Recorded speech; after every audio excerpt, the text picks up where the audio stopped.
জানিয়ে দেব সর্বশেষ আপডেট বাংলা সংবাদ। শুরুতেই শিরোনাম। নায়িকা জাহারা মিতুর স্পর্শ ছাড়া ঘুমাতেন না ওবায়দুল কাদের। এবার চিত্রনায়িকা মিতুর সাথে আওয়ামী লীগের সাধারণ সম্পাদক ও সেতুমন্ত্রী ওবায়দুল কাদেরের অবৈধ কুকর্ম ফাঁস। দ্য গার্ডিয়ানের নিবন্ধ। বাংলাদেশের ক্ষমতাচ্যুত নেত্রী শেখ হাসিনাকে সমর্থন দিয়ে দোটানায় পড়েছে ভারত। হাসিনাকে ফেরাতে ভারতের যে সিদ্ধান্ত। এতক্ষণ শুনছিলেন সংবাদ শিরোনাম, এখন থাকছে বিস্তারিত। এবার চিত্রনায়িকা মিতুর সাথে আওয়ামী লীগের সাধারণ সম্পাদক ও সেতুমন্ত্রী ওবায়দুল কাদেরের অবৈধ কুকর্ম ফাঁস হলো। আওয়ামী মন্ত্রী এমপিদের সাথে বিনোদন জগতের তারকাদের একের পর এক বের হচ্ছে চাঞ্চল্যকর সব তথ্য। আওয়ামী লীগের সাধারণ সম্পাদক ওবায়দুল কাদেরকে ঘুম পাড়িয়ে তবেই ফিরতে হতো বাসায়। অভিনয়ের দক্ষতায় দর্শকের মনে জায়গা করে নিতে না পারলেও কাদেরের মনে ঠিকই জায়গা করে নিয়েছিলেন নায়িকা জাহারা মিতু। রাজনৈতিক প্রভাব খাটিয়ে নিপুণের মতো এই নায়িকা ও চলচ্চিত্রে নিজের জায়গাটা পাকাপোক্ত করতে চেয়েছিলেন। আওয়ামী লীগ সরকার পতনের পর একে একে সামনে আসতে শুরু করেছে নায়িকাদের সঙ্গে আওয়ামী লীগ নেতাদের সখ্যতার কথা। নায়িকা জাহারা মিতু অফসাইডের নায়িকা হলেও তার বিলাসবহুল জীবন নিয়ে বরাবরই প্রশ্ন উঠেছে। 5 তারা হোটেলে রাত্রিযাপন, বিদেশে বিলাসবহুল ট্রিপ। অফসাইডের নায়িকা হয়েও রাতারাতি কিভাবে তিনি কোটিপতি বনে গেলেন, এ নিয়ে রয়েছে নানান প্রশ্ন। শত ব্যস্ততার মধ্যেও মিতুর বইয়ের মোড়ক উন্মোচন করতে বইমেলায় এসেছিলেন ওবায়দুল কাদের। শুধু তাই নয়, বরাবরই নিতুর টানে ছুটে গিয়েছেন সিনেমার বিভিন্ন অনুষ্ঠানে। রাজনৈতিক নেতা থেকে শুরু করে ধনাঢ্য ব্যবসায়ীদের সঙ্গে বিদেশে ঘুরে বেড়ানোই ছিল নিতুর নৈত্যমিত্তিক ব্যাপার। সামাজিক যোগাযোগ মাধ্যমে তার বিদেশ ভ্রমণের অনেক ছবি এবং ভিডিও ভেসে বেড়ায়। ওবায়দুল কাদেরের আগে যদিও সাবেক তথ্যমন্ত্রী ডক্টর মোরাদ হাসানের সাথেও সম্পর্কের অভিযোগ উঠেছিল এই নায়িকার বিরুদ্ধে।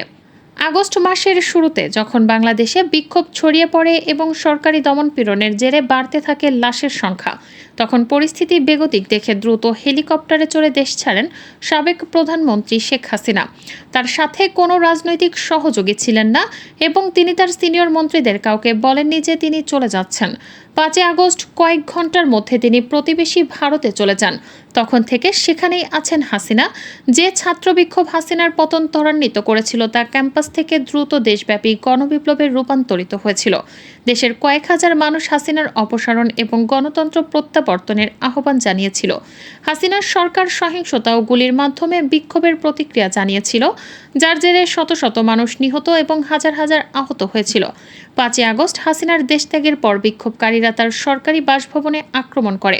সারা বাংলাদেশ আনন্দের সাথে দিনটি উদযাপন করে, কিন্তু নয়াদিল্লিতে ক্ষমতার করিডোরে হাসিনার শাসনের পতনকে একটি বিপর্যয় হিসেবে দেখা হয়েছিল। ভারত দীর্ঘদিন ধরে হাসিনাকে সবচেয়ে বড় মিত্র হিসেবে দেখে এসেছে। 1975 সালে তার পিতা শেখ মুজিবুর রহমানকে হত্যার পর একবার হাসিনাকে ভারতে আশ্রয় দেওয়া হয়েছিল এবং 1981 সালে বাংলাদেশে ফিরে আসার আগে পর্যন্ত তিনি তার স্বামী ও সন্তানসহ 6 বছরেরও বেশি সময় ভারতের নির্বাসনে ছিলেন। 2009-তে পুনরায় নির্বাচিত হওয়ার পর হাসিনা পানিপথে অ্যাক্সেস এবং ভারতীয় ব্যবসায়ীদের সাথে লাভজনক চুক্তি করার মাধ্যমে ভারতের দিকে অর্থনৈতিক ও নিরাপত্তার সহযোগিতার হাত প্রসারিত করেন। বিনিময়ে তার শাসন ব্যবস্থা ক্রমবর্ধমানভাবে নিপীড়ক ও কর্তৃত্ববাদী হয়ে উঠলেও ভারত সেদিক থেকে চোখ ফিরিয়ে রাখে।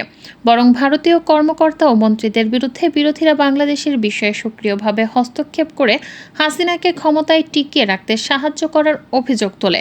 পাশাপাশি অন্যান্য দেশকে একটি কারচুপিপূর্ণ নির্বাচন মেনে নেওয়ার জন্য চাপ দিতেও দ্বিধাবোধ করেনি ভারত।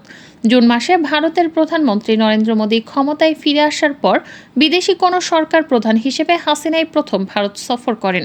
গত 15 বছরে দুই দেশের সম্পর্কের প্রকৃতি ধীরে ধীরে বাংলাদেশে উদ্বেগের কারণ হয়ে দাঁড়ায়। ভারত বাংলাদেশ সম্পর্কের সামনে আরও একটি হুমকির বিষয় হলো ভারতে হাসিনার উপস্থিতি। যদিও তার পরিবার বলছে হাসিনা ভারতে স্থায়ীভাবে থাকবেন না এবং তার প্রত্যাবর্তনের জন্য বাংলাদেশ থেকে এখনও আনুষ্ঠানিকভাবে প্রত্যর্পণের অনুরোধ করা হয়নি। তবে তাকে ফিরিয়ে আনার জন্য অধিকার কর্মী এবং রাজনৈতিক বিরোধীদের কাছ থেকে ক্রমবর্ধমান কল আসছে ভারতের কাছে। সাবেক প্রধানমন্ত্রী শেখ হাসিনার বিরুদ্ধে হত্যা ও অপহরণে ভূমিকা রাখার অভিযোগে 100টিরও বেশি মামলা দায়ের করা হয়েছে এবং বাংলাদেশের আন্তর্জাতিক অপরাধ ট্রাইব্যুনাল সাম্প্রতিক বিক্ষোভের সময় সংঘটিত হত্যাকাণ্ডের সাথে গণহত্যা এবং মানবতা বিরোধী অপরাধের অভিযোগ তুলে তার বিরুদ্ধে তদন্ত করছে। যদিও হাসিনা সরকারের আগে মানবাধিকার লঙ্ঘনের অভিযোগ অস্বীকার করেছিল, হাসিনা ভারত সফরে যে কূটনৈতিক পাসপোর্ট ব্যবহার করতেন তাও বাতিল করেছে বাংলাদেশ সরকার।